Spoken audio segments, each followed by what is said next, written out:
So, good afternoon everybody. We welcome to 12th standard botany bio class. So, last few classes we see reproduction in plants, vegetative and asexual reproductions. Then finally we will see the sexual reproduction, pollination, types of pollination, cell pollination and cross pollination. So, today we will see what are the agents of pollination. So, what is meant by agents? So, that is pollen grains is carried by wind, water and insect etc. that carrying one flower to the another flower. One flower to the another flower we are called as agents of a pollination. Agents of a pollination. So, pollination takes place through wind, water, insect, birds, bat etc. So, based on the mode of pollination classified on two types, abiotic and biotic pollination.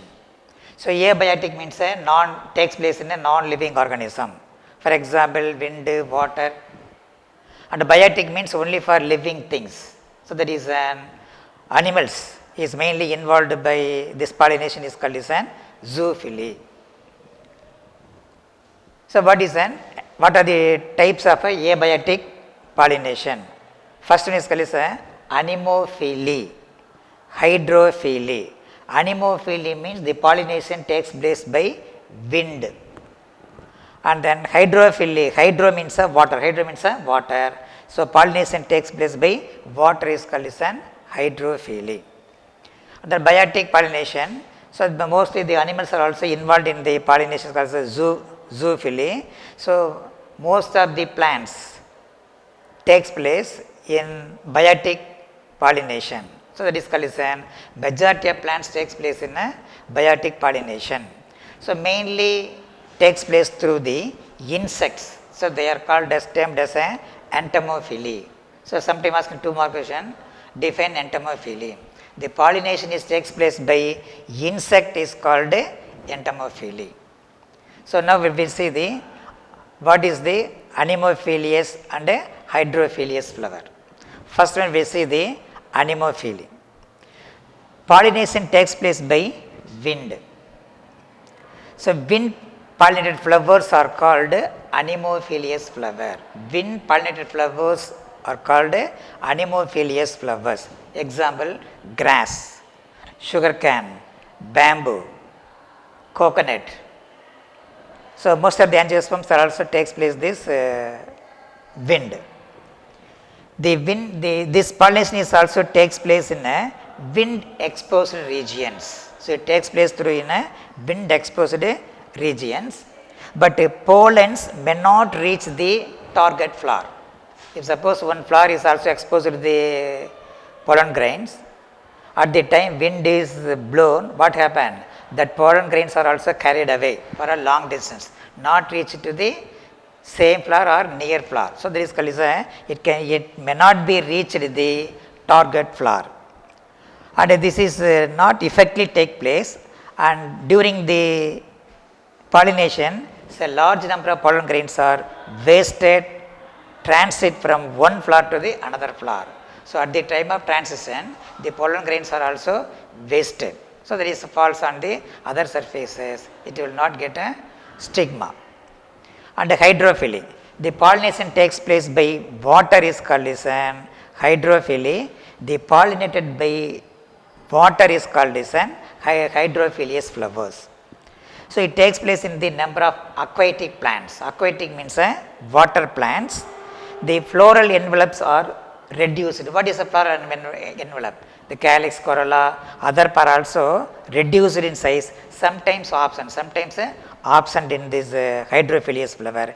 Example, eichhornia and lily takes place this pollination. Sometimes some aquatic plants are also the pollination takes place through the wind or by insect.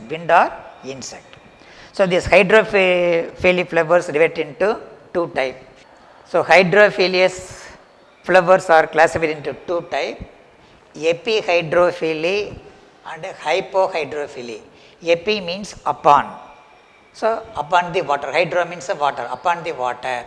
Then Hydrophily means within the water, within the water. So hypohydrophily occurs at the level of water, at the surface of the water. Example, Vallisneria spiralis, Vallisneria spiralis and Elodea are examples of epihydrophily. And hypohydrophily occurs at the below the level of water, below the level of water. Example, Zostera marina and Ceratophyllum. So these type of pollen grains possess mucilage. The hydrophilous flowers have a mucilage covering which protect them from flower wetting. Wetting means moisture. So this pollination, water pollination takes place within the water. So that on the surface of the pollen grain is completely covered the mucilage. Water does not enter to the pollen grain. That is called protects them from the wetting. Next, pollination in maize. So how the wind pollinated flowers pollination takes place. For example, in maize, the maize is a monoecious plant. Maize is a monoecious plant, unisexual. Monoecious means the male and female reproductive organ present in the same plant. So the male inflorescence is situated at terminally or top. The male inflorescence is situated at the top or terminally, but the female flowers are situated at the laterally at lower level. Laterally at the lower level. Understand? So the male flower is at the top and the female flower is at the lower. The male, this called a protandus. This flower is called a protandus. The antecium mature first and then mature the ovule.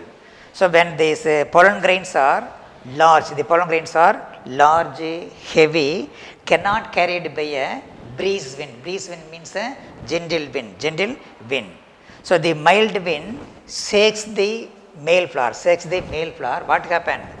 All the male flowers shed and released from the tassel. The male flower in process called is a tassel. They are also released a tassel. This called is a large, heavy. So what happened? These flowers are also shed their pollen grains from tassel and then falls on the vertically below the female flower. So the female flower has a long stigma. So when you see that maize in a fresh one, so before boiling, this cob is covered by a many leafy sheath, green leafy sheath. At the top look like a silky cotton, nearly thousands of silky cotton stigmas are there. So this color it has a long stigma. It is measuring the length is a 23 centimeter long, which protects the cob. What happened? The pollen drops from the tassel and reaches the stigma. So they can easily pollinate male flower to the female flower. So next one is pollination in Vallisneria. So this also under the aquatic plant. The Vallisneria, the plant body is called a dioecious plant. There is male and a female. The male plant is also producing the flowers. After maturity, the male flowers are also burst and releasing the pollen grain and moves upward and floating on the water surface. But in female plant Vallisneria is also this ribbon-like thallus have a spirally coiled only one female flower is also floating on the surface of the water. So the male flower releasing the pollen grain and reach it to the above the water. As soon as what happened? The male flower close to the female flower, then the female flower has a small depressions when the male flower is also reached. So that is easily they are pollinated by water. This example Vallisneria nivelia. So next is What are the general characteristic features of a anemophilous flower? Sometimes ask in a 3 mark or 5 mark question. What are the general characteristic features of a anemophilous flower? So what is the salient features of a wind pollinated flowers? So flowers are produced in bundulus. Bundulus means hanging downward, and catkin or spike-like inflorescence. Catkin or spike-like inflorescence. Already studied in 11th standard types of inflorescence.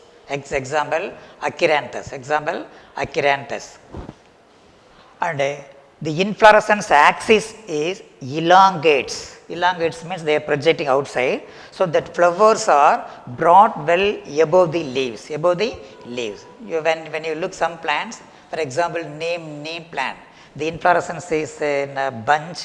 This is exposed to the out of the leaves. So the inflorescence axis is elongates. Elongates means comes outside. So the flowers are also so brightly are exposed to the leaves.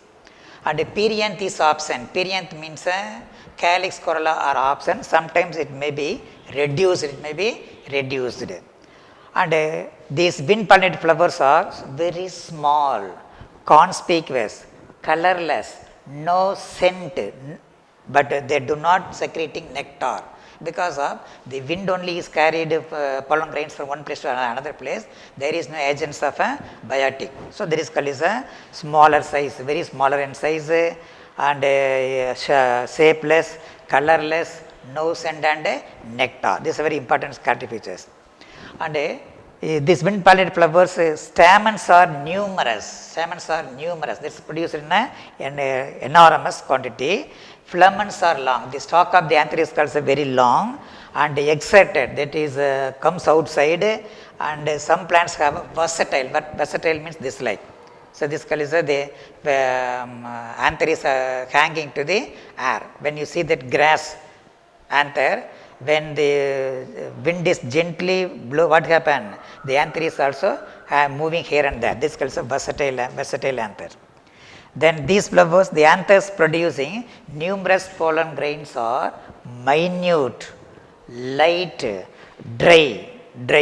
This is called dry. Without weight, it can be easily from one place to the another place.